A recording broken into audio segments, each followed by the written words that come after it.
The heaviest weighted pull-up on record is 323 pounds by Liu Weicheng from China at 146 pounds body weight. That means he lifted 469 pounds total. And the most pull-ups done in 24 hours is 11,900 by Leonard Schatz from Belgium. That's nearly 500 pull-ups per hour for an entire day. The heaviest female weighted pull-up is 60 kilograms, that's 132 pounds, by Katarzyna Najman from Poland at 56.5 kilogram body weight. And here's the kicker. Only about 17% of adult men and 5% of adult women can do even one single pull-up.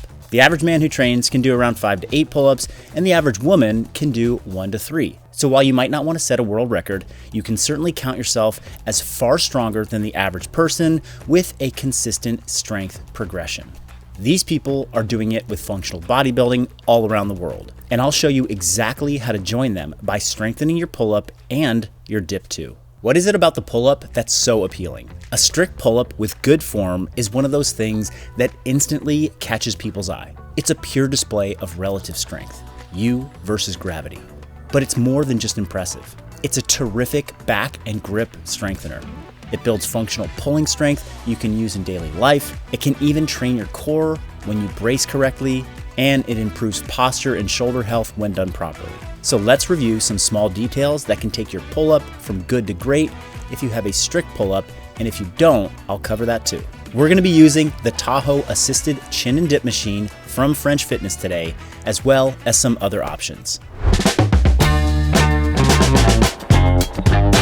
Getting stronger is all about progressive overload. So if you want to improve your dips and your pull-ups, a machine like this is going to be your best friend. This one is by French Fitness, which is the in-house brand of Fitness Superstore, and they carry a huge range of equipment. I've been happy with all the pieces that we've added from them. I've got a lot of coaches and gym owners in my audience, so this is a great brand that is affordable to check out with high quality stuff. Now, the first step to doing really good pull-ups is getting yourself into a position where you can set your grip easily without a lot of effort.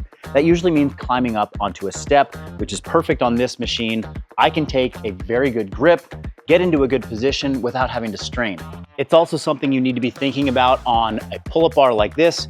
This is the mistake I see people making often, is they're trying to reach up too far and they can't get a good grip, when in reality, if they just put a small step, now they can position their hands properly before they get under tension. Here's a couple tips on how to get a really strong grip on the pull-up bar. First, think about gripping from your pinky as well as your index finger. So the pinky grips around the bar very hard, as well as the index finger.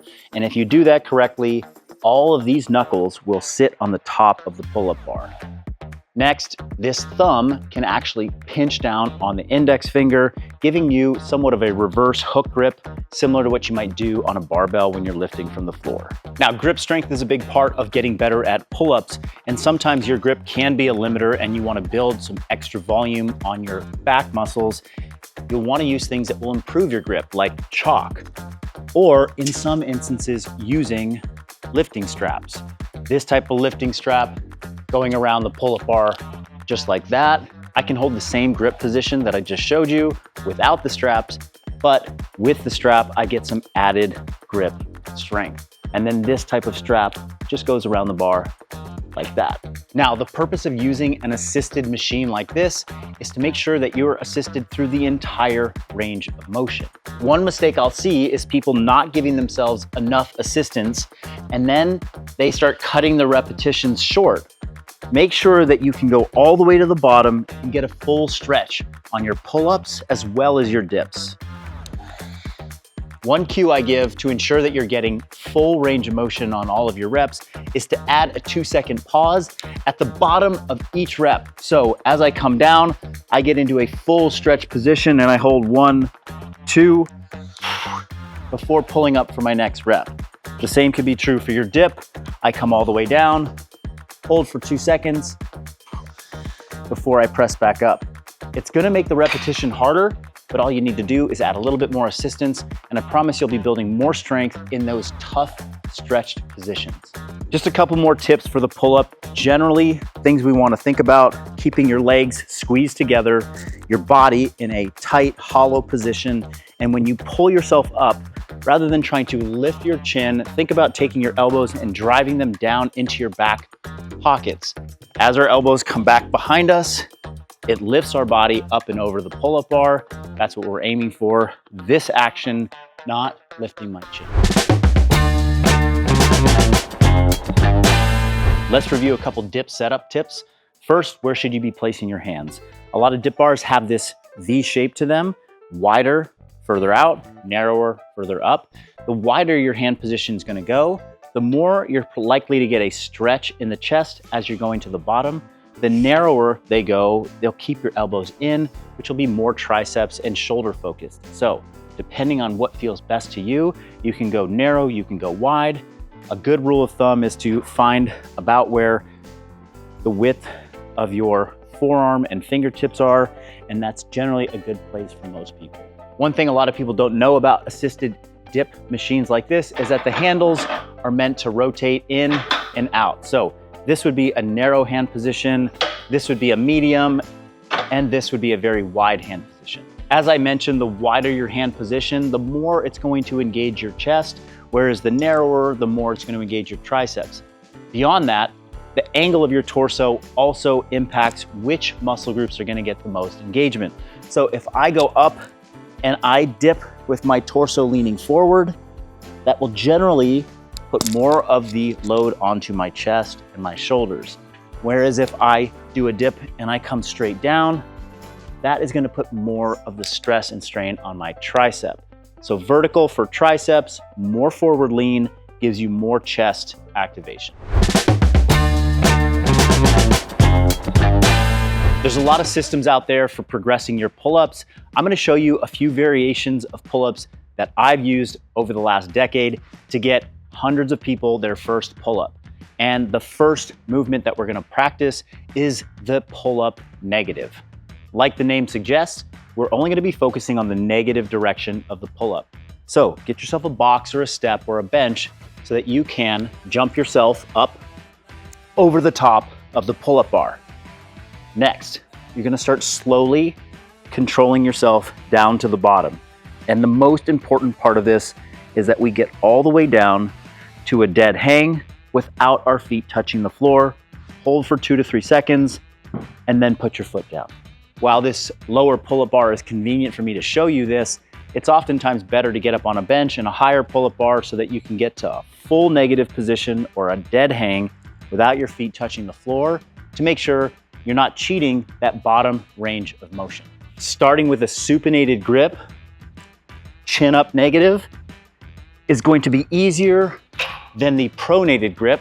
So start here first until you get confident, then switch to this grip.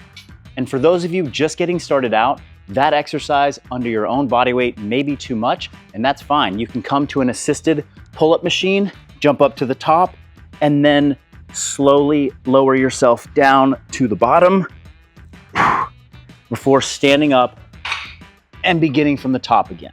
Using pull-up negatives has become more common, but what I rarely ever see anyone doing is overloaded negatives.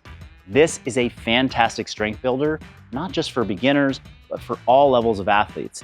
This is where you take an extra weight, put it between your legs or hang it from a weight belt, and then perform your negatives at a body weight plus an added weight.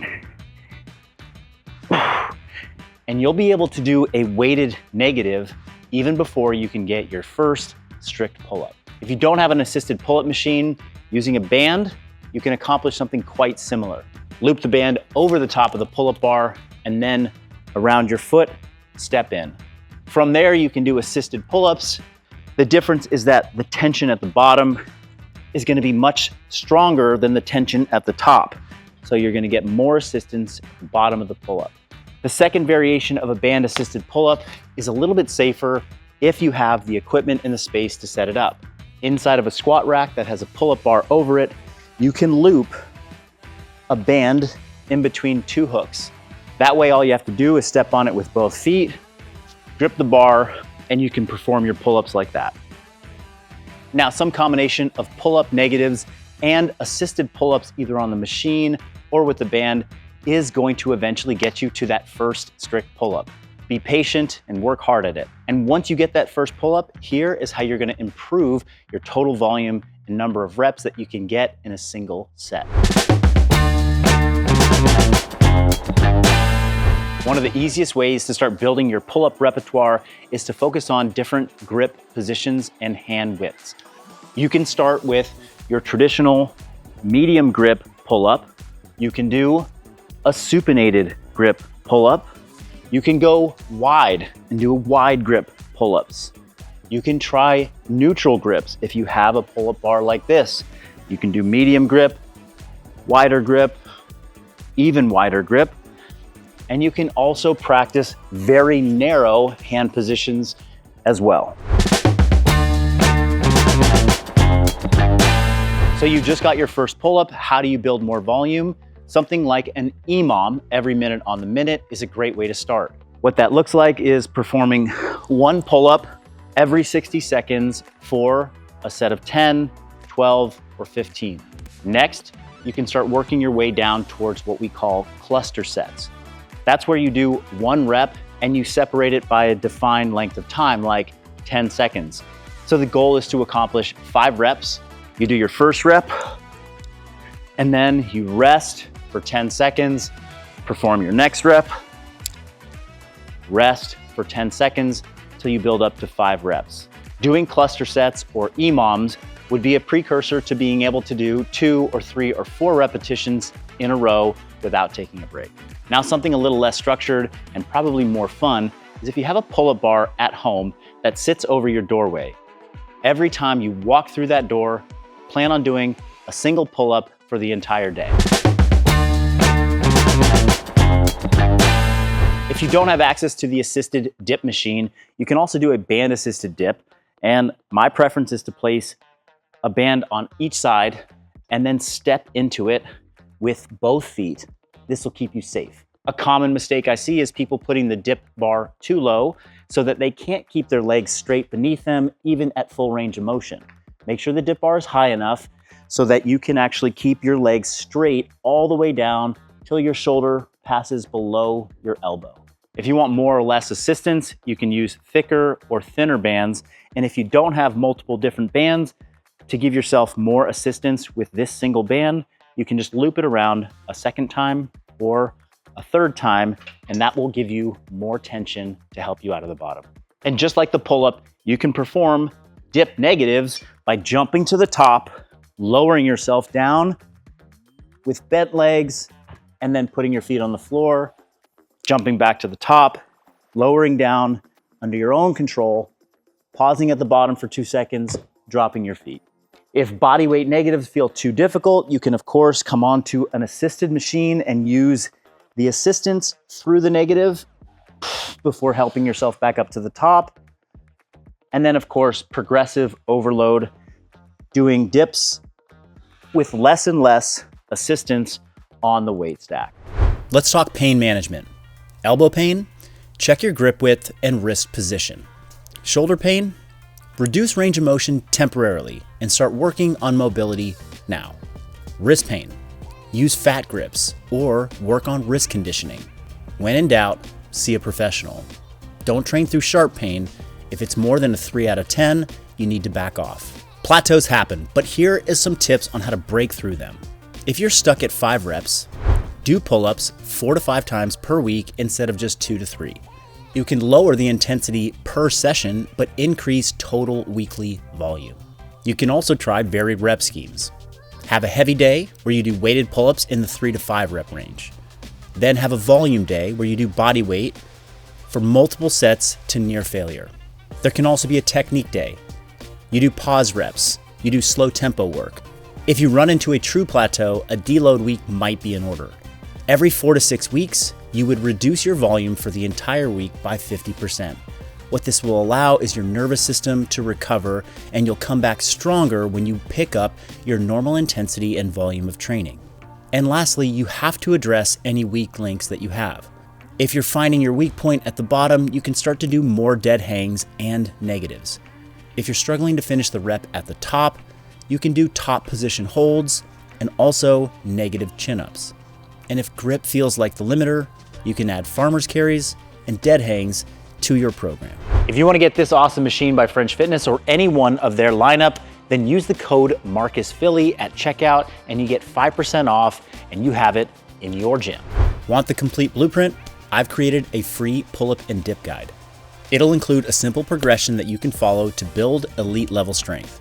You can get all that if you click the link in the description to download it now. And if you want even more structured coaching, check out our Persist programs where we program pull-ups and dips strategically throughout your entire training week, along with everything else you need for complete functional fitness.